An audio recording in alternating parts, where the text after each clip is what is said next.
Hola, bienvenidos a otra clase de álgebra 1. El tema de hoy será el binomio de Newton y vamos a ver una prueba de este importante teorema por inducción. Esta demostración que vamos a ver es diferente que la que está en el apunte de la profesora Crick, que es una demostración combinatoria. Y bueno, para ello vamos a necesitar, por supuesto, una definición de los números combinatorios. Recordamos que el combinatorio nk cuenta cuántos subconjuntos de k elementos podemos formar a partir de uno de n elementos. Y la definición que vamos a usar es la definición recursiva que está en la proposición 3.3.3 del apunte, que dice lo siguiente. Bueno, el combinatorio n0 y el combinatorio nn valen 1. Y a partir de ahí uno puede calcular el combinatorio n más 1k como la suma del combinatorio nk y el combinatorio nk menos 1. Una forma muy conveniente de visualizar esta propiedad de los números combinatorios, que es su definición por recurrencia, es armar lo que se llama el triángulo de Pascal con los números combinatorios, que está explicado también en el apunte. Que es esta disposición de los números combinatorios que figura en esta transparencia. Entonces, la definición recursiva de los números combinatorios lo que nos dice es que podemos obtener sus valores de la siguiente manera. Los números combinatorios que corresponden a los dos lados laterales del triángulo de Pascal valen 1. Y a partir de ahí, cada número combinatorio se obtiene sumando dos combinatorios de la fila anterior inmediata. Por ejemplo, el 2 en este triángulo sale a ser 1 más 1, el 3 sale a ser 1 más 2, el 10 sale a ser 4 más 6, y así, ¿no? El 20 sale a ser 10 más 10, el 35 sale a ser 20 más 15, etc. Bueno, ahora sí vamos al tema central de nuestro video, que es el binomio de Newton. ¿Qué es el binomio de Newton? Es una fórmula para calcular las potencias de un binomio. Un binomio es una suma con dos términos, ¿no? O sea que vamos a calcular potencias de la forma x más y a la n, donde x e y son dos números reales y n es un número natural. Bueno, empezamos con la potencia 1, ¿no? X más y a la 1, bueno, da x más y. No hay nada muy interesante en este caso. Cuando hacemos x más y al cuadrado, aparece la conocida fórmula del cuadrado del binomio que probablemente vieron en el colegio secundario. Pero recordemos de dónde sale esa fórmula, ¿no? Si yo hago x más y al cuadrado, bueno, es lo mismo que hacer x más y, por definición elevada al cuadrado. Y si yo uso la propiedad distributiva, puedo escribir eso como x por x más y por y más y por x más y por y. Bueno, y ahí por supuesto x por x me da x cuadrado, y por y me da y cuadrado, y los dos términos x por y por x son iguales, así que los puedo juntar y me aparece un 2x por y. Bueno, esa es la fórmula del cuadrado del binomio que vieron en el secundario, ninguna sorpresa. Y también posiblemente vieron la fórmula del cubo del binomio que vamos a ver cómo se obtiene ahora.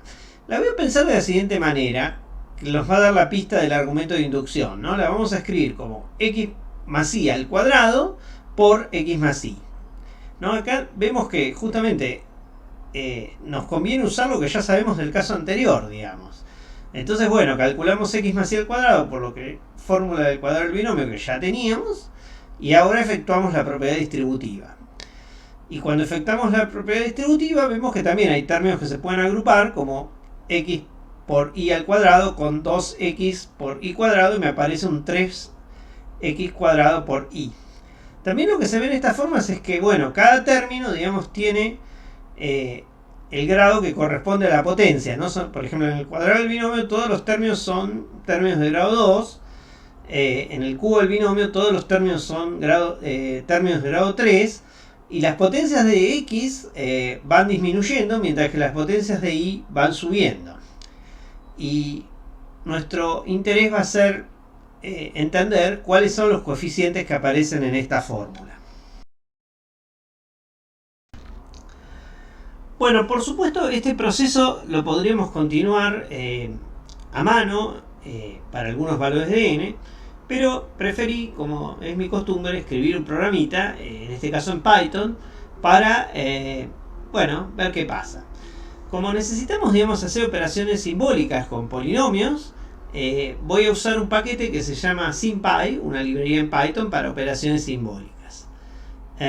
Nada, ese paquete me va a ser muy fácil de escribir el programa. Entonces, bueno, el programa empieza con una línea from SciPy import asterisco, que lo que dice es que importamos todas las funciones que nos provee SciPy para usarlas en nuestro programa.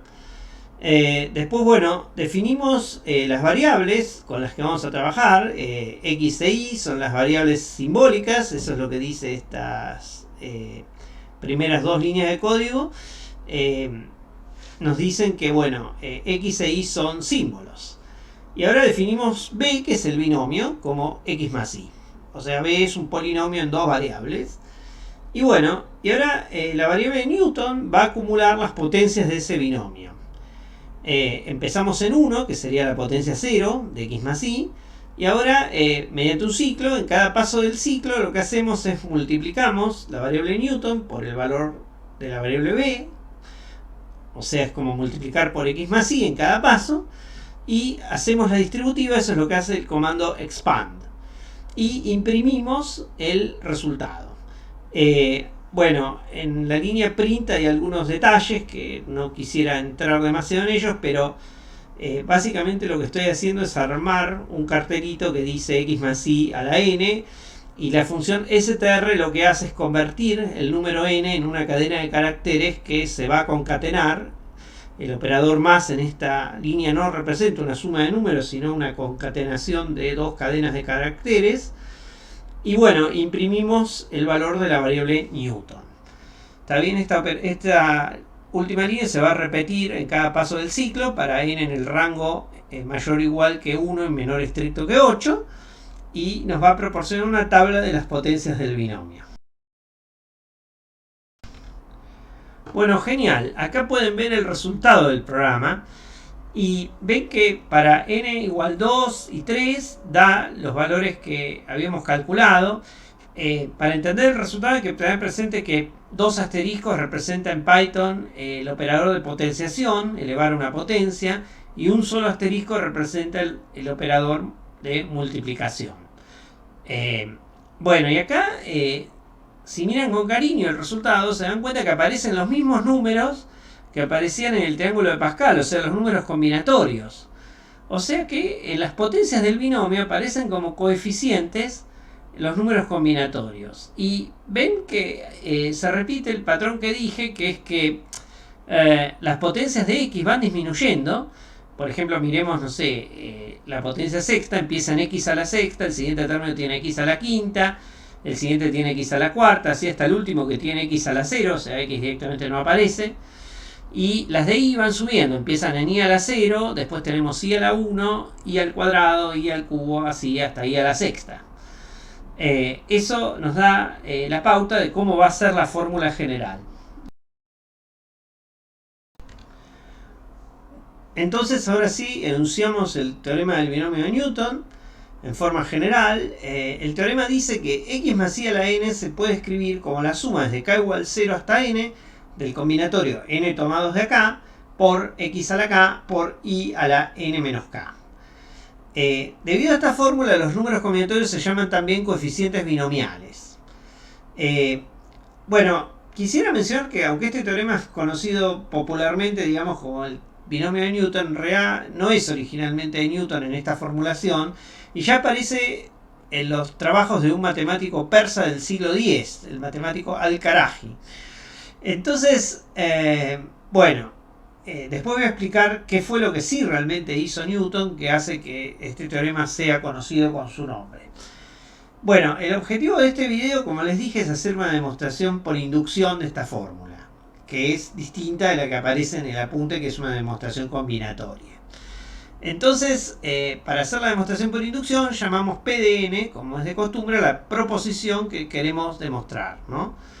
Y vamos a aplicar el método de inducción matemática. Bueno, como toda demostración por inducción, hay que considerar dos partes, el caso base y el caso inductivo. En este caso, el caso base es muy fácil, consiste en probar la propiedad P de 1, o sea, la propiedad cuando n es 1, y ahí uno simplemente escribe, bueno, qué dice la fórmula que tiene que dar x más y a la 1, da el combinatorio 1, 0 por x a la 0 por y a la 1, más el combinatorio 1, 1 por x a la 1 por y a la 0. Bueno, si se acuerdan que x a la 0 y y a la 0 valen 1, y que los combinatorios que aparecen en esta fórmula también valen 1, lo que vemos es que esta fórmula dice que x más y a la 1 es igual a x más y. Cosa que es correcta, así que el caso vaso está demostrado. Bueno, momento de hacer el paso inductivo. No agárrense fuertes porque esta cuenta es un poquito más complicada de escribir que las que hicimos hasta ahora. En el paso inductivo, suponemos que la fórmula vale para un cierto n y queremos probar que la misma fórmula vale para el n más 1. Entonces escribimos x más y a la n más 1 y lo tenemos que relacionar con x más y a la n.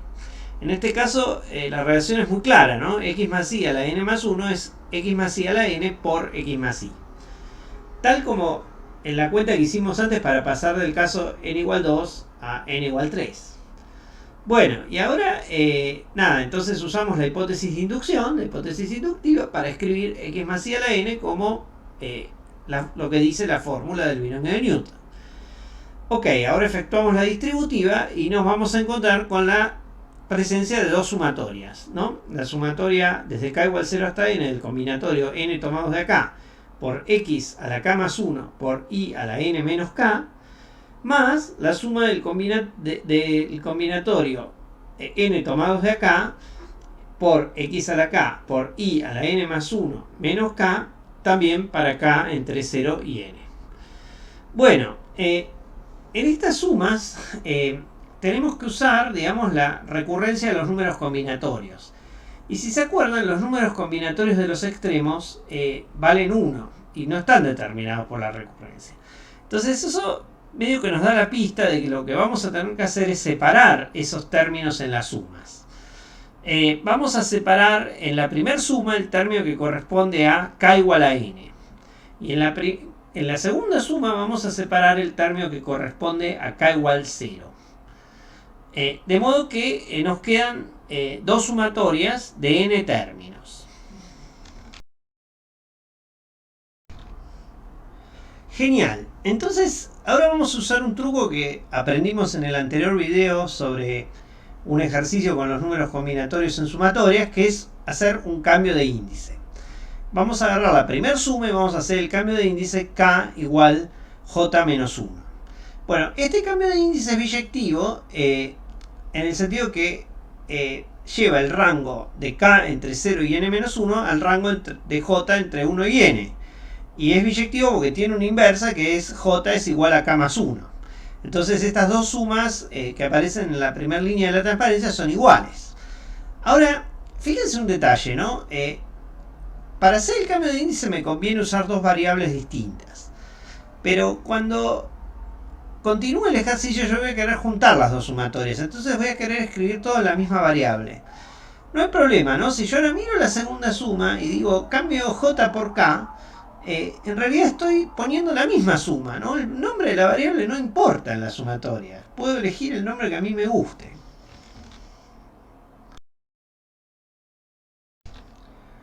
Bueno, genial. Entonces sustituimos lo que nos daba esta sumatoria. Fíjense que esto hace aparecer el combinatorio n tomados de acá menos 1. Es para eso que hicimos el cambio de índice, porque ese es el combinatorio que aparece en la recurrencia de los combinatorios. De hecho, si se fijan, ahora las dos sumas que tengo van en el mismo rango, con k entre 1 y n, y tienen las mismas potencias, x a la k por y a la n más 1 menos k. Entonces, las puedo juntar en una sola. Este es el punto clave en la demostración. Porque cuando las junto en una sola, entonces voy a tener como coeficiente la suma de esos dos combinatorios. El combinatorio n tomados de acá menos 1 y el combinatorio n tomados de acá. Y ahora voy a poder usar la recurrencia que tenía para los números combinatorios.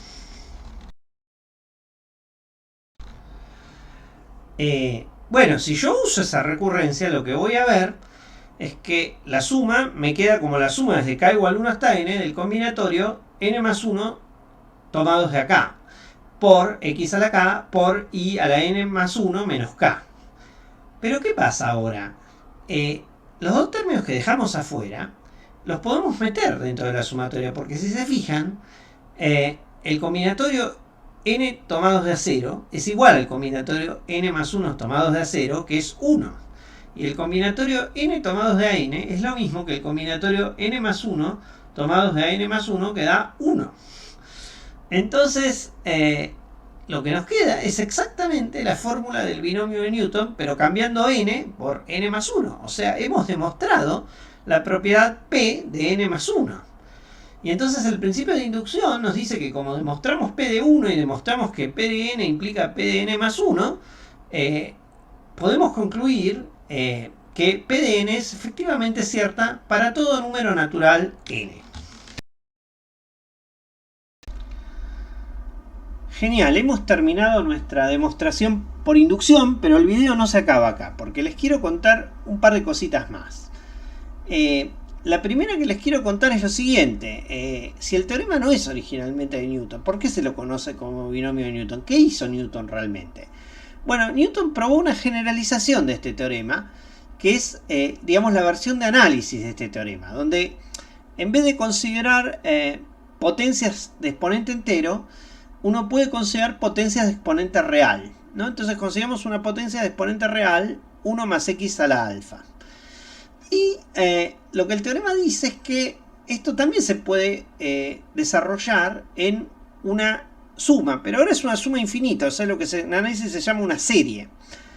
¿Qué quiere decir esa suma? Bueno, quiere decir que en realidad tengo que hacer una suma finita, desde k igual 0 hasta n, lo que se llama una suma parcial, y tomar el límite de las sumas parciales. Eso es lo que es una serie. Eso lo van a ver en la materia de análisis 1, que digamos es la materia de al lado, pero es importante contarlo porque si no, a veces se generan algunas confusiones.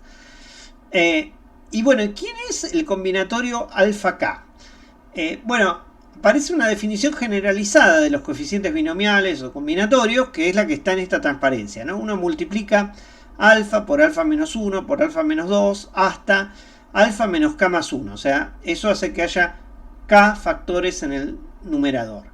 Y lo divide por k factorial. Si se fijan, como es la fórmula explícita para los números combinatorios, cuando alfa es entero, es exactamente el mismo número combinatorio que teníamos antes. Pero ahora, el teorema de Newton dice que esta fórmula vale para x real, ¿no? Con una suma posiblemente infinita. Y en principio esta fórmula vale para cuando el número real x es de módulo menor que 1. Eso hace falta para que la serie que aparece en esta fórmula sea una serie convergente y la fórmula tenga sentido. Pueden ver más detalles en la página de Wikipedia, donde está mejor explicado exactamente qué se requiere para que esta fórmula sea verdad. Inclusive se puede considerar valores complejos de la variable x, pero bueno, no me quise meter con eso porque obviamente ya entraríamos en el dominio del análisis complejo. Simplemente comentarles que bueno, cuando el alfa es entero, los números combinatorios son los mismos de antes, y para alfa entero, cuando k es mayor que alfa, esta fórmula va a dar una suma finita, porque los combinatorios, los combinatorios alfa k van a ser 0 cuando k sea mayor que alfa.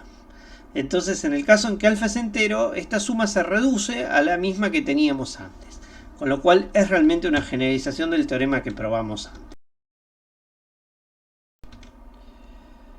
Genial, para terminar les quiero mencionar una fórmula muy parecida a la fórmula del binomio de Newton, que los invito a tratar de demostrar por inducción como ejercicio, porque básicamente es un buen ejercicio para darse cuenta de si entendieron la demostración que hicimos, ya que básicamente la prueba es una adaptación de ella.